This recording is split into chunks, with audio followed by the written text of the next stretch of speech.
911, what's your emergency? I think she's gone. There's so much blood.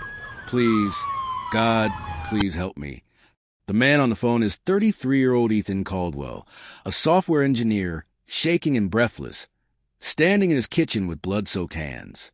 His wife, Julia Caldwell, 31, a beloved elementary school teacher, is slumped on the floor, her eyes glassy, a deep wound at her temple. A shattered mug lies nearby. The police arrived within minutes. But what began as a suspected home invasion would slowly unravel into something far more sinister. A case so twisted it felt like fiction. Because behind the walls of a perfectly manicured home in a peaceful cul-de-sac was a truth no one was ready for. Julia and Ethan were, by all accounts, the golden couple. High school sweethearts from Boulder, Colorado, married 10 years.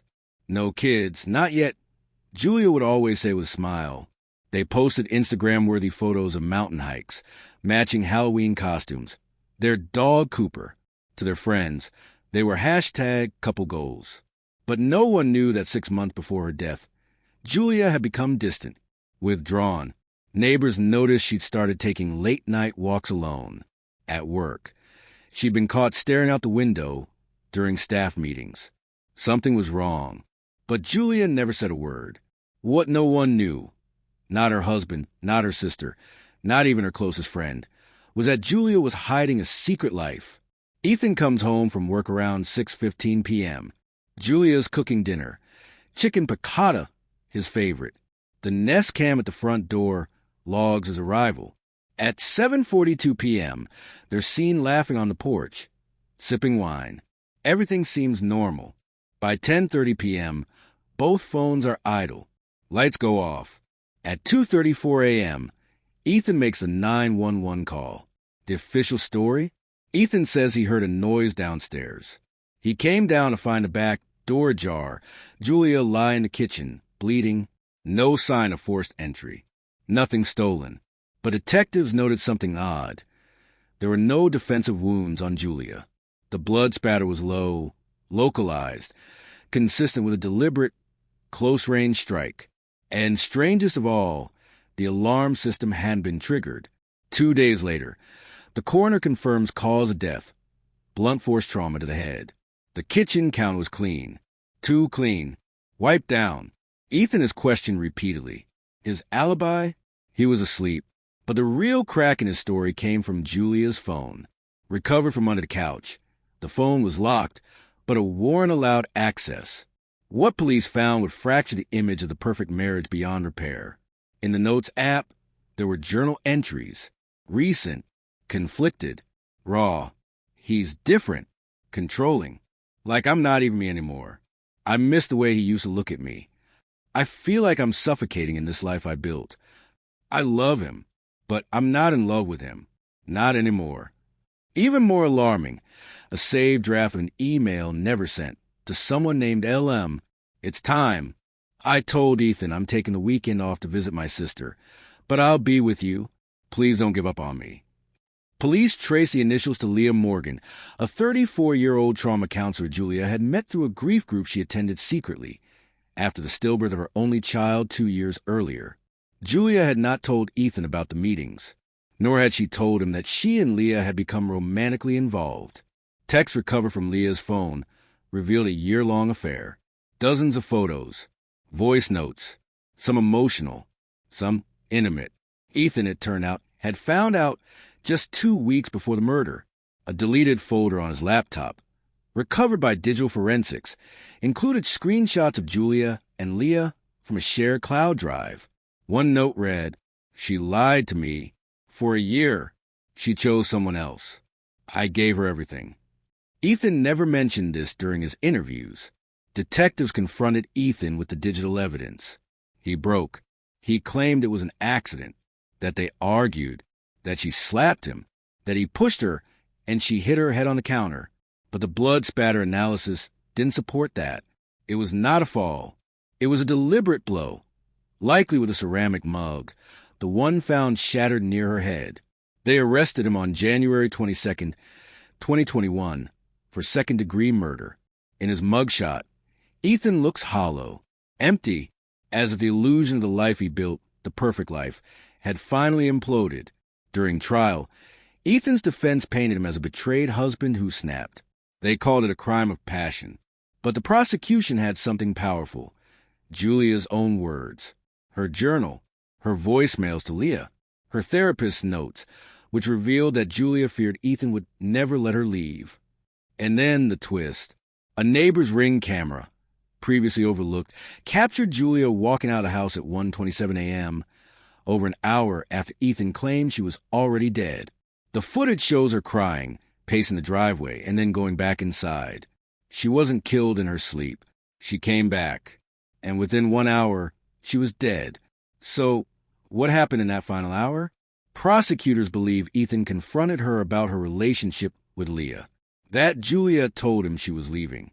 That the idea of losing control, losing her, was too much. One final fight. One fatal decision. Ethan was found guilty of second-degree murder, sentenced to 32 years without parole. But even now, many ask, if she hadn't gone back inside, would she still be alive? Sometimes the most dangerous place isn't the alley, the woods, or the highway in the dead of night. Sometimes it's the home you thought was your safe place, the person you trusted most, the life you built brick by brick until the foundation cracks, and what's underneath is darker than you ever imagined. Julia Caldwell, 31, was buried on January 30th, 2021. Her students planted a tree in her memory. Leah Morgan declined interviews.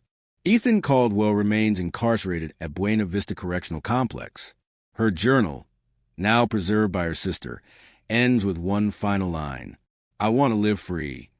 But Julia wasn't Ethan's first secret, and a deeper investigation would reveal she may not have been his first victim. Julia Caldwell was supposed to be the first. That's what investigators believed.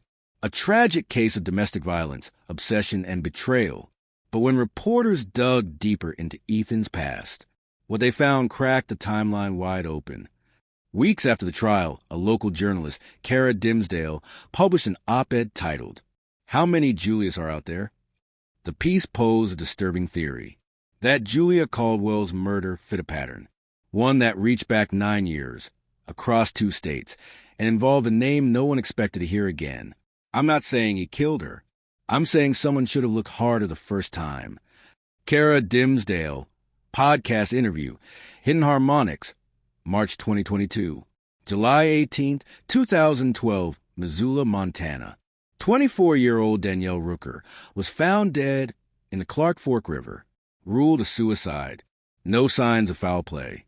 Her boyfriend at the time, a man she'd met on a local hiking forum, a man she moved in with only 3 months before her death. His name was Ethan Caldwell. Danielle's laptop, sealed in an evidence box for nearly a decade, had never been opened by homicide detectives. But Kara obtained it through a Freedom of Information request. Inside were a series of unsent emails, eerily similar to Julia's. "He's not who I thought he was. When he gets quiet, it's worse than when he yells. He says if I ever left, he'd ruin me. I'm scared of what I'd find if I looked into his past. Maybe I don't want to know." Danielle died 1 week later. Ethan moved to Colorado 2 months after that. Changed jobs.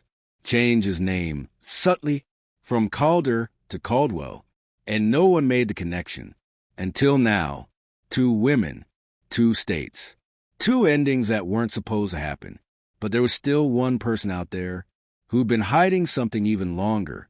And when she came forward, the truth became undeniable. I told them in 2011. I told the police.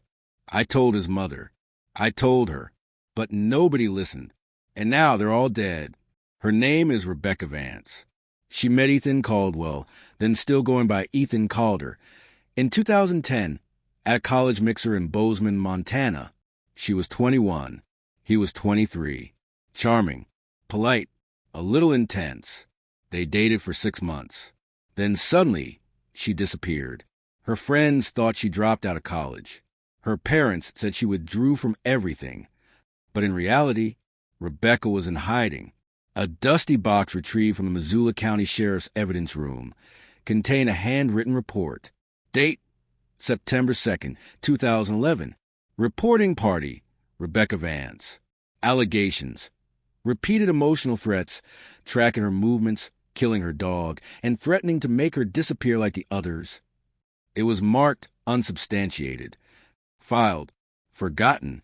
Now, over a decade later, Rebecca had resurfaced with emails, photos, and voice memos that placed Ethan not only in Montana and Colorado, but briefly in Arizona between 2013 and 2014. That's where things get even darker. Tucson, Arizona, February 2014. 19-year-old Maya Denning, a part-time college student and barista, vanished after attending a meditation retreat in Sedona. No body was ever found. Only a single voicemail left on her sister's phone the night she disappeared. He's not who he says he is. I feel like I'm being watched. Please call me back. His name is... The message cuts off. Case cold. Until now.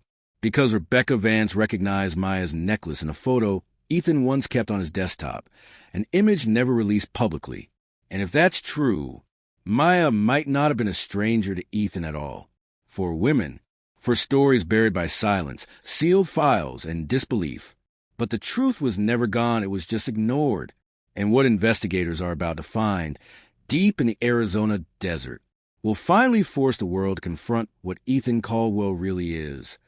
The truth was always out there, buried beneath years of silence, forgotten names, and a desert that keeps its secrets until someone comes looking. March 19, 2022. A private investigator hired by Rebecca Vance and journalist Kara Dimsdale made a breakthrough, reviewing an old backup of Ethan Caldwell's iCloud data, leaked during trial discovery. He found a GPS pin dated February 16, 2014, saved under the label TMB.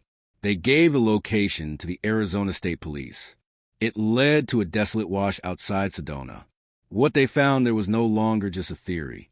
Beneath a ring of stones, buried less than 3 feet deep, were human remains. A female skeleton, wrapped in a faded green blanket. Next to her were remnants of a phone, a bracelet, and a cracked journal soaked by years of monsoon rains. The forensic report took weeks, but the dental records matched. It was Maya Denning. She had been there all along, and in the ruins of her final words, scribbled on the few legible journal pages, she described meeting a man named E, a wanderer, charming, controlling. He told her, "I can erase people. No one will look for you if they think you're broken." He was already practicing what he'd later perfect. With Maya's confirmed murder and new witness testimony from Rebecca, authorities reopened the Montana and Arizona cases. Danielle Rooker's cause of death was reclassified as suspicious homicide. The coroner admitted their 2012 tools couldn't have detected certain neck tissue trauma that modern forensics now confirmed. She had been strangled. 2 murders. 1 attempted. 1 emotionally manipulated to the edge. 1 woman, Julia Caldwell, lost in a moment of rage. But as new victims surfaced, women he'd stalked, gaslit, and abandoned, one truth became clear. Ethan Caldwell was not a man who snapped. He was a man who hunted. Quietly, systematically. Ethan never confessed to Maya's murder. But after the desert grave, a second trial was inevitable. In 2023, he was convicted of first-degree murder for Maya Denning. He was sentenced to life without parole on top of his existing 32-year sentence. During the sentencing, Julia's sister read a prepared statement. "My sister died believing she was the only one. That was her fault. But it wasn't. He was always going to kill someone. She just happened to love him first." Ethan sat motionless. He never looked up. In the years since Ethan's conviction, the families of Julia, Maya, and Danielle have joined to form the Unheard Project, a nonprofit dedicated to investigating dismissed reports of intimate partner violence and giving voice to cold cases written off as suicides or disappearances. Rebecca Vance now works as a trauma counselor, using her story to help others survive and escape coercive relationships. Ethan Caldwell built his life on silence, on secrets, on the cracks no one ever looked closely at. But the women he hurt didn't vanish. They weren't weak. They weren't invisible. And in the end, the truth didn't just catch up to him. It unearthed everything he tried to bury. If you or someone you know is experiencing abuse, contact your local crisis center or national domestic violence hotline. No one should feel alone, and no one is beyond help. Julia Caldwell, Danielle Rooker, Maya Denning, you are not forgotten.